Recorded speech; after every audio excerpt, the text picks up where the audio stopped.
Hello there, ladies and gentlemen. I hope you're all doing exceptionally well. I must apologise, my cough is still here. I should probably go to a doctor at this point and get it looked at, because it's kind of ridiculous. Pardon me, at this point. Where's my phone? There it is. Okay, we missed yesterday reading again because I just had a lot of stuff going on. So we're not going to catch up today. We're going to catch up either tomorrow or on Saturday with some longer reading sessions, but that'll just be something as we manage as we go. The date currently is Thursday, the 29th of January. It is 10:35. We're going to set a 20-minute timer to read. Let's get into things. Hey Siri, lock iPhone. So, we last left off with, I believe, planning and scheduling over here, but let's just double check. Yes, we did, because we just gone over project management. So, let's talk about this. In case you guys are curious, this is a series where I'm reading, to have reading as a hobby, which feels really natural to me now. There was like no resistance to this, which was super wonderful.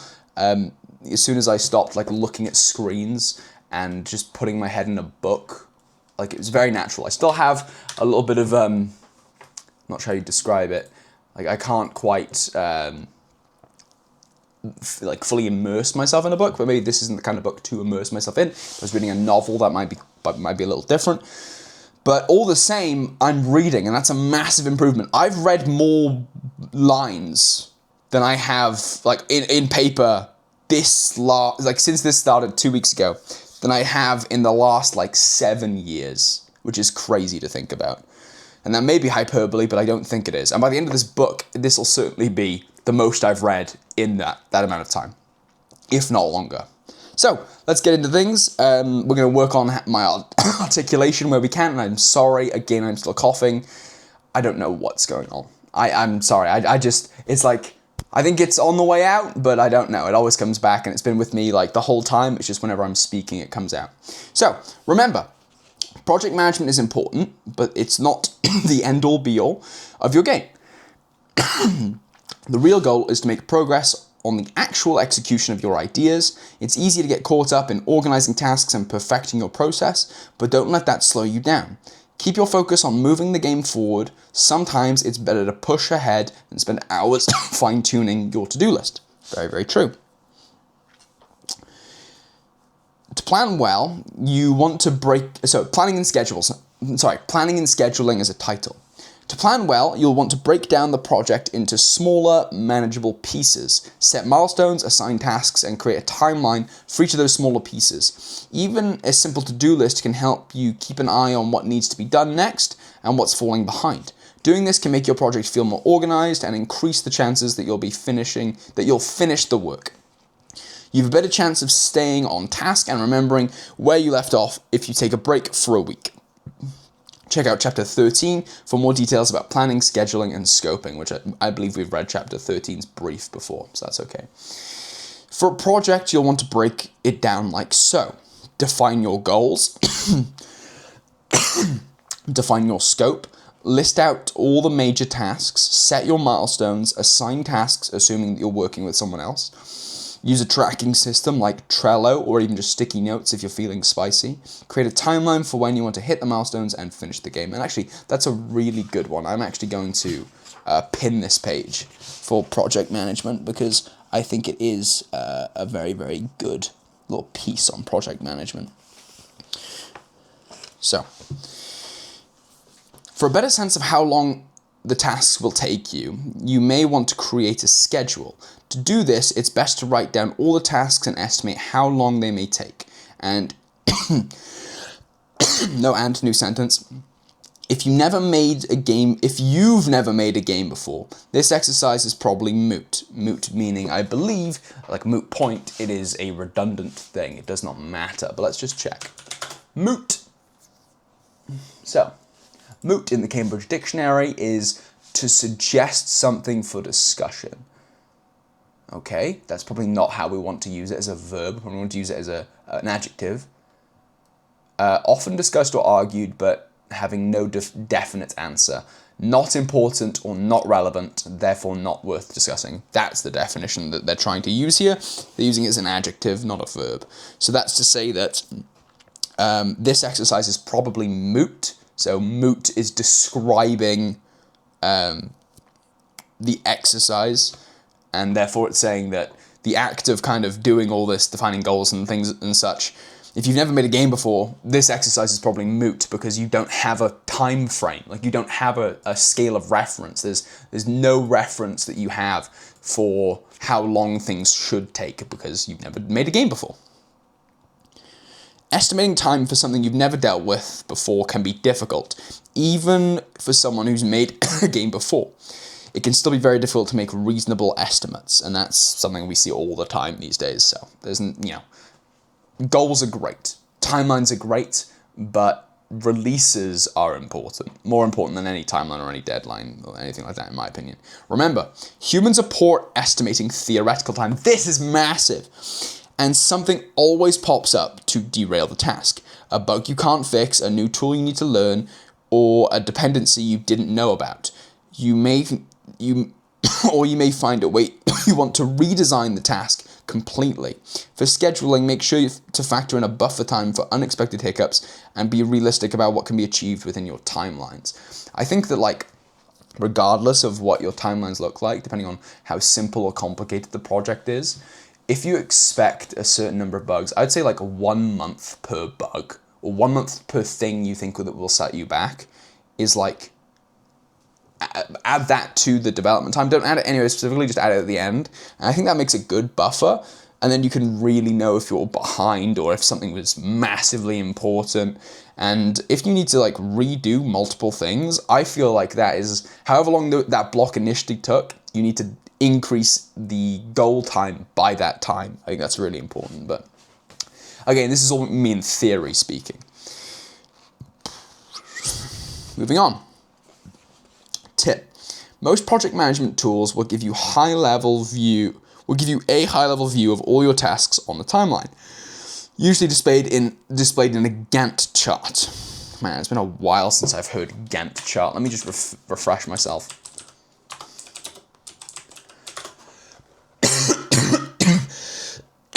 It's been such a long time since I've heard about a Gantt chart. So it's a bar chart that illustrates a project schedule. Okay, so it's specifically for projects. Okay, got it. And just so that you guys are aware, it's like a horizontal series of bars, as depicted here. Got it. Gantt chart.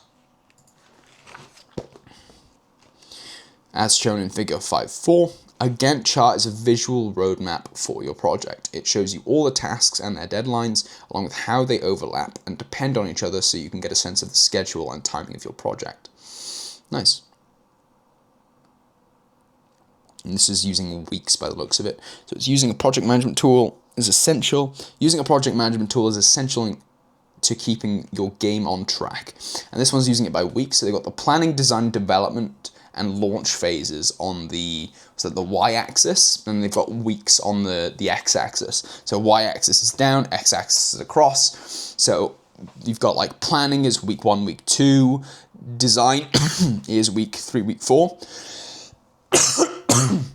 But they also have development as part of halfway into week 3 all the way into halfway of week 6, and then launch is week 6, 7, and 8. So what I assume that looks like, because this is really interesting, this is where we use critical thinking, is the planning, and we've already talked some things about what that looks like, the brainstorming ideas, maybe prototyping a few things, getting concept down is what they're using full 2 weeks for, which makes sense. They then go into designing. So that's where we have the ideas, and then we're prototyping them. We're trying to create versions of them that we want in whatever the system is that we're looking to do. We're designing the systems, we're creating a few prototypes of that, but then we go into full development. So you can see that overlaps. So design and development overlap. Although in week 3, we've only spent half a week maybe starting development, or starting design, we've already started development simultaneously, and then we move on, and we have a 3-week block of development, and then we go into launch. And the really interesting thing is launch. So obviously finish development, and then you have this 2-week span of launch. And why would you need that? Well, I know in this instance it's saying marketing and things like that, but you need something more important than that. You should really be marketing ages before launch, but the launch itself is what systems are we launching on? Do we have everything like uploaded to those systems, I suppose? When are they going live? Do we have any deals going live at the same time? Things like that I think are really important for launch. And, obviously promoting the game is also the most important thing at launch, aside from having a complete game. Remember, a lot of games end up slipping on their schedules. For larger teams and projects, unforeseen challenges can be more disruptive, potentially affecting the overall timeline and team morale. For smaller projects, the impact can be more manageable. Delays are still frustrating, and you'll probably be eager to get your game out when the time comes. But the smaller the scale means that you have more flexibility to adapt and make changes without derailing everything. Using collaboration tools. Tools like Trello, Asana, or even Slack. Slack I've heard so much about within the development space. Can help you make sure that tasks don't get lost in the chaos of development. For smaller teams, a shared Google Doc may be enough because it's a straightforward way to track tasks and progress. No, this is really important. Do not use Google Docs because Google scrapes everything inside of its whatever it is for AI purposes, which means your game and everything related to it could be scraped or is being scraped for AI training purposes, which means that anyone who is using AI to create games is stealing your work. So don't use Google Docs. Do not use Google Docs for your writing, for anything. Fuck AI. You also need a way to control your source code and keep track of changes to your project. Something like GitHub or Bitbucket are widely used for version control. These platforms let you manage code changes, collaborate with other people, and maintain a history of your project's evolution, making it easier to troubleshoot issues and roll back changes if needed. That's really cool. Nothing worse than completing a bunch of the project and losing your work because your hard drive crashed. True. Here are some widely used tools for collaboration. Trello is lightweight and has a lot of power-ups to make it even more powerful. Not sure what it means by that. The free version allows you to create a few projects, so it can be useful for personal tracking in smaller teams. What do it means by power-ups? Because it's like a team or like a project management software, right? So that's odd. Asana is also lightweight. What does it mean by lightweight? Trello is lightweight. I'm not sure. Googling lightweight won't tell me anything about that. So Asana is lightweight and also has a lot of the same abilities that Trello has. This is also a free limited tool. Okay. Jira is widely used in the industry because of its robust reporting capabilities and integrations with source control software. Jira is free for 10 users. That's cool. GitHub is a popular platform for source code management and version control. GitHub is free unless you need advanced collaboration tools, but there's typically no need to pay if you're just doing personal projects. Bitbucket is another source control platform that supports Git and Mercurial. It also integrates well with Jira. Bitbucket is free for up to 5 users. What is Mercurial? Is it a software? Is it is it something else? Like, what is Mercurial, perchance? Let me get to see here.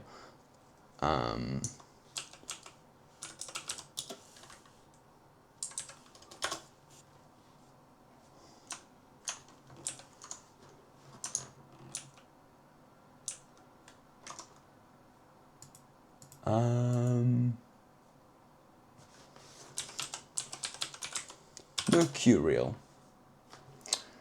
Mercurial looks like it's subject to sudden or unpredictable changes of mood or mind. Interesting. Okay. Huh. That's a strange little thing. So I guess it is a platform because that wouldn't make sense. After the pandemic and the shift to remote work, tools like Slack or Discord have become essential for keeping in touch. If you need video, both platforms have the capabilities now, or you may use something more standard like Zoom. Zoom is great because it lets you use breakout rooms, which is good to have for brainstorming sessions with larger teams. You can split everyone into smaller groups to tackle different aspects of the project or explore various ideas simultaneously.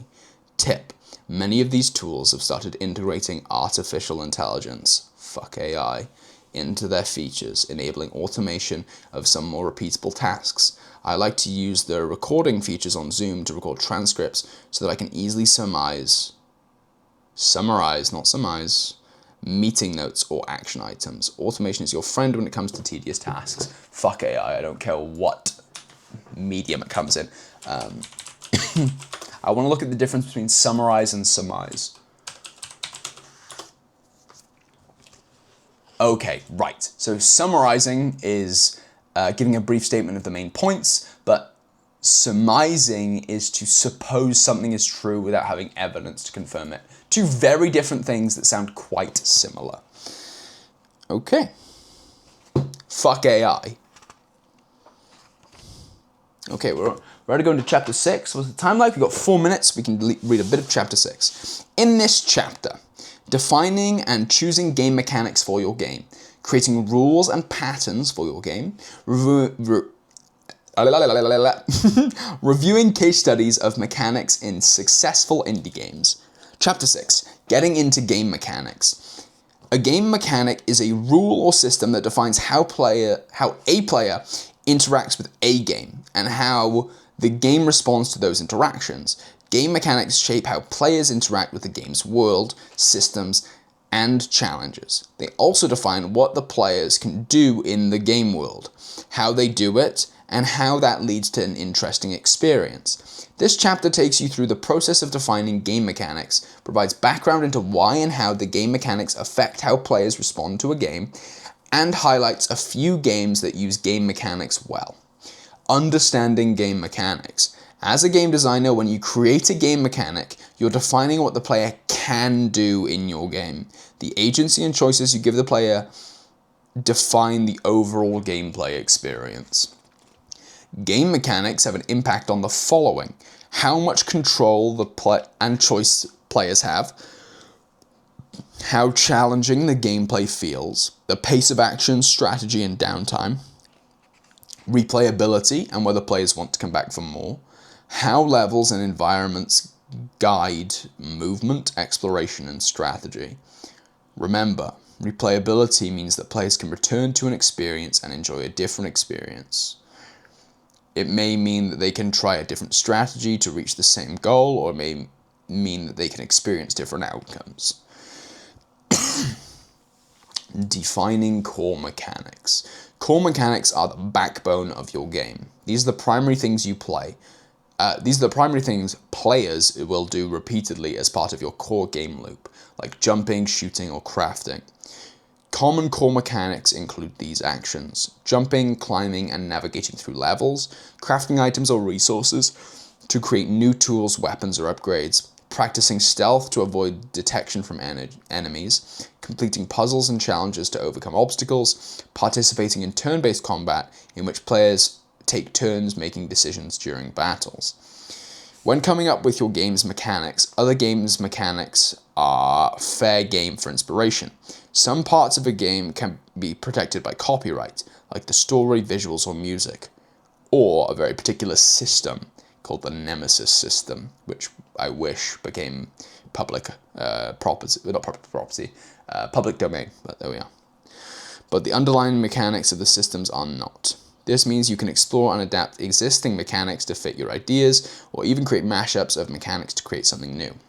However, if your game becomes successful, you may face legal challenges if it's seen as blatantly copying someone else's work. For example, in 2024, Nintendo sued Palworld over alleged patent infringements, including aiming and firing items at characters to trigger in an open field to trigger combat, capturing creatures in the wild not just during battles, riding creatures in the open world and seamlessly switching between them.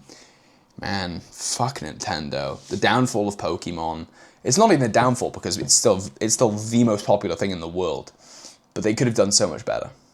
at every turn they could have done so much better. We should be having like a Pokemon MMO right now. We should have like next gen, fucking Unreal Engine 5, massively multiplayer online Pokemon game, or like an RPG Pokemon game that is just like massive in scope, like with verticality, or you can go to every region.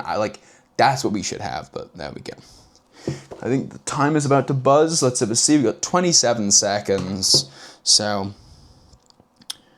we will leave it off there because we're about to move into the supporting mechanics and some more stuff. So that is where we will end things off for today. There we go. There we go. Last 7 seconds. Time is about to buzz. Any second now. There we go. Cool. Thank you guys so much for watching. Stay safe, look after yourself, and I will see you in the next one.